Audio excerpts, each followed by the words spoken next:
listened to your new album, and you start up with a kind of a nightmare in the beginning. Yeah. And I wonder, is that something that is that a nightmare that you had lately, or you've been away for a couple of years? Is that always kind of a fun thing about it, about your... Nah, I mean, it wasn't even like, I think what made me make a song like that more than anything was the beat. When I heard it, when I got the beat from Dre, I remember taking it in the next room and just kind of zoning out, and it just felt like, I mean, the beat was so dark, it just made me, I don't know, the first words came to mind, the horror corridor thing, and I don't know, I just blacked out and just wrote it. Yeah. And it felt, you know, the beat felt dark to me, so. Yeah. But what about the album title then, Relapse? Is it something that you fear, that you've been down in a dark valley in a way and now you're back, or how is it? I mean, you could look at it like that. I mean, the way that I look at it more than anything is,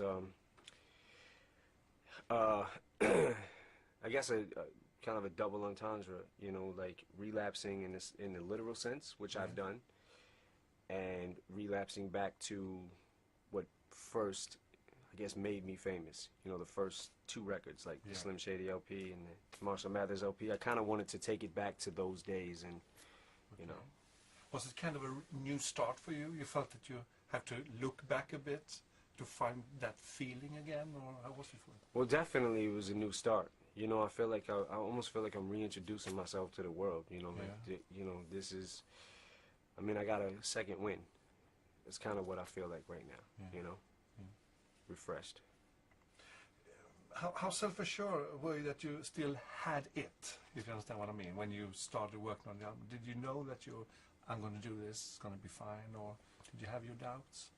Yeah, I definitely had my doubts. I mean, I went through 3 or 4 years of having my doubts. Like if I, you know, there was a point in time where I didn't know if I had it at all anymore.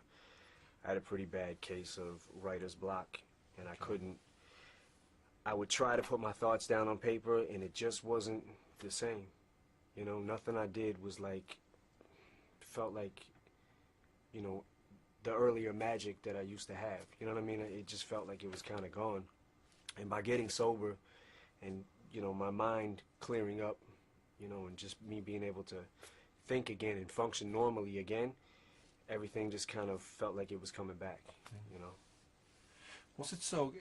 I can understand it's hard to describe in a short interview like this, but can you try to describe how it was to get to this circle of down-spiring, down to hell, where you can't get up and you just need to get the pills and the drugs?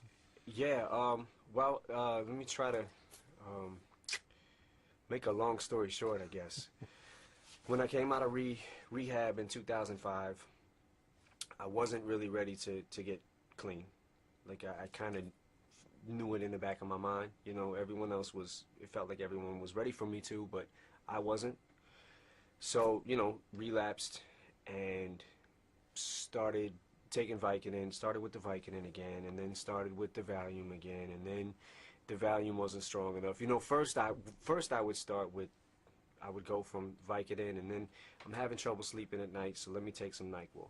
And then the next day or 2 days, NyQuil's not strong enough, so I need to go to the doctors. I need another prescription. I need Valium. You know, now I got to call my dope dealer. You know what I mean? Like, so started, you know, I would start back with the NyQuil was a big trigger, and then Valium, and then the Valium wasn't strong enough, so now I need Ambien, and now I need this, you know, to sleep every single night. I can't go to sleep without it.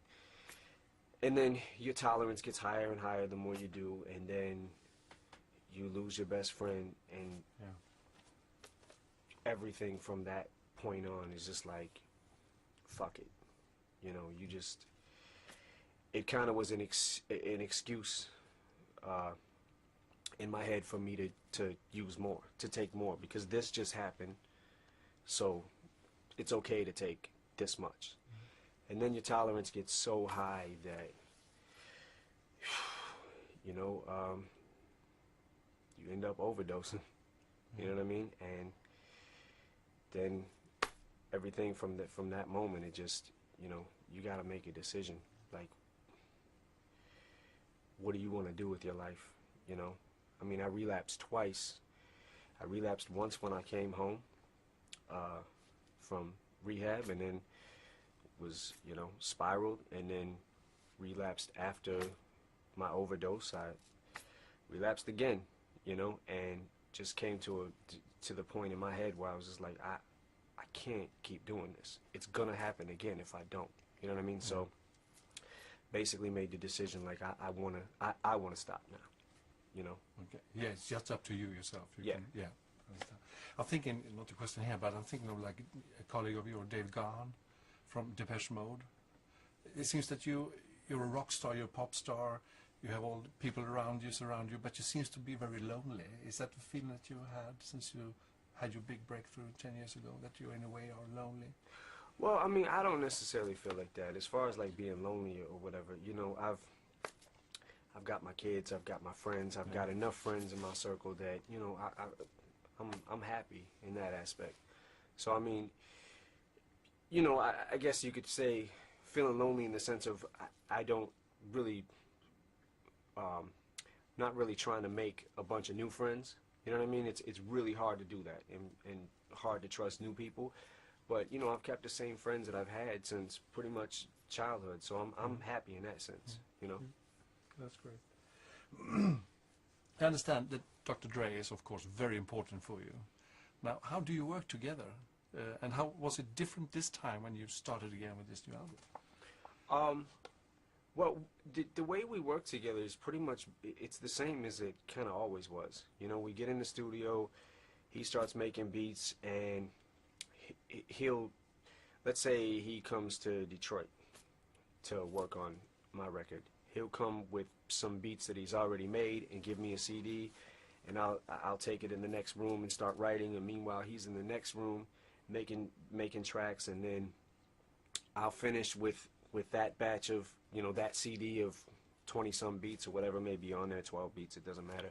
And then I'll kind of, like, if I feel like I'm done with that CD, I'll go in and get another one. You know, it's kind of like a factory, and he just keeps kicking them out, and I just, you know, like a kid in a candy store, because I just get my pick of, like, everything. So when you get going, you're really going, and Oh, yeah. Yeah. Okay, but you had a problem there where it just stopped for you, or where you couldn't do anything. Yeah, I mean, like I said, the whole time that, you know, I was using, it was, you know, it was a damper on my mood. It was making me depressed. You know, the depression was making me want to take more pills. You know, it was kind of, I mean, you know, everything with the proof thing happening was just, it was bad. You know, and it got into this vicious cycle of, I'm depressed, so I need more pills.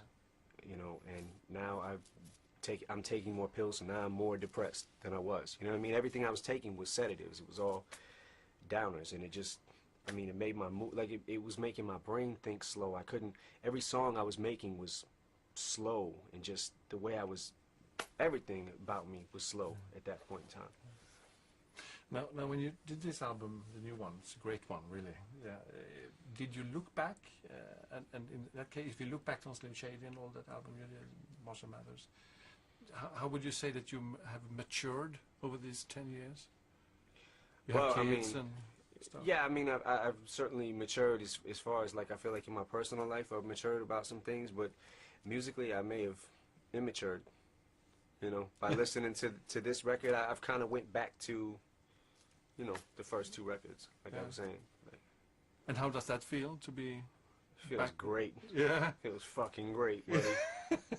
Because I sat, you know, I listened to my son was really, he's a big fan, he's 12 years old, and he really loves this album. He really thinks it's kind of back to the roots in a way. So yeah, it's a way to get further, of course, to look back. It's a good kind of medicine to go that way. Yeah. Good method. Yeah, it was relapsing. Relapsing, yeah, of course, yeah. I understand that you had a tough background, but that has also, of course, fed you lyrically, isn't it, and musically?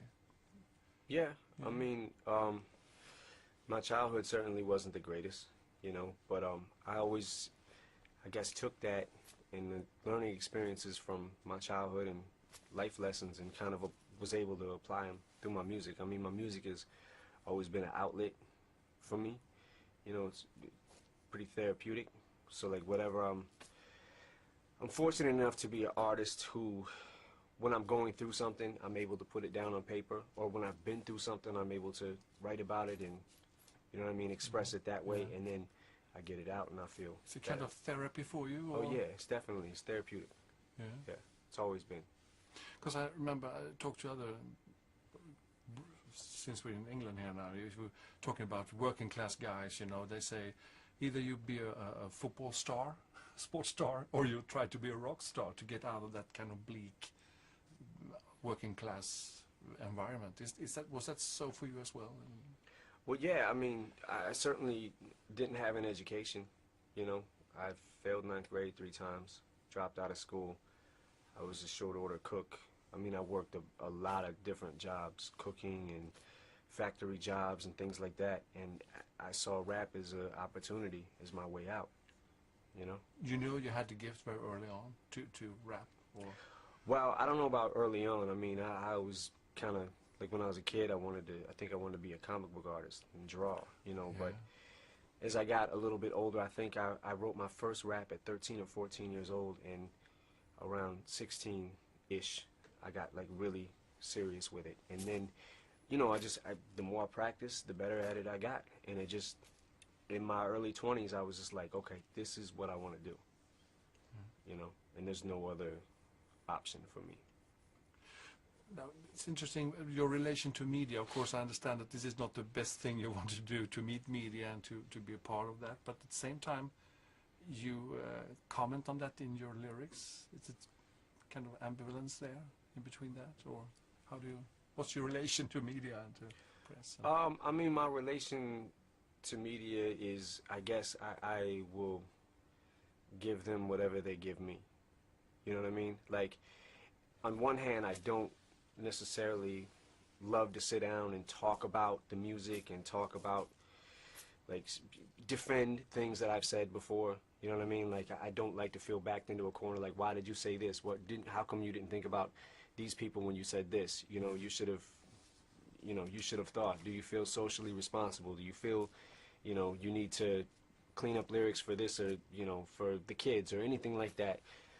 I mean, you know, so I don't like doing that part. You know what I mean? Like, I wish, I don't mind doing it, but it's like, it's certainly not, you know, the best part about making music. I think that the best part is actually making music. But are you surprised that I feel a lot of interest in you and your background, or you know yourself that you're an interesting person, or are you just a guy I don't think I'm that fucking interesting. You don't think? It's really not a big deal. It's really not that big of a deal.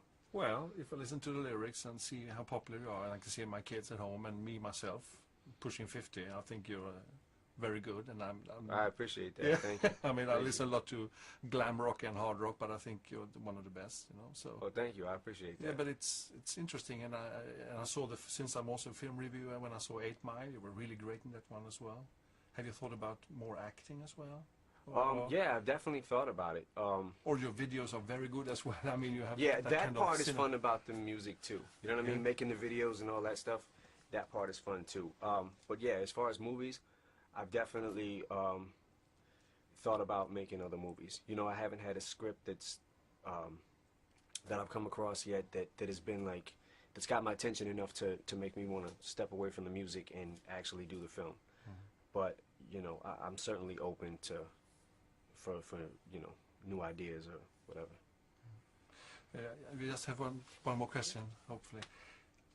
I did write about it, but I must ask you, what about your new president in the States? How do you feel about that with Obama? Oh, our new president. Yeah. I thought you said precedent. The president, Obama. Oh, Obama's great. Yeah. Love Obama. I voted for Obama. Yeah. Obama is definitely, you know, he's giving people hope. You know, I'm not to sound too political or whatever, but I mean, I certainly. You haven't engaged yourself in this election at all, or you just felt that he was right without support him officially, or? Oh yeah, I mean, I certainly voted for him. You know what I mean? But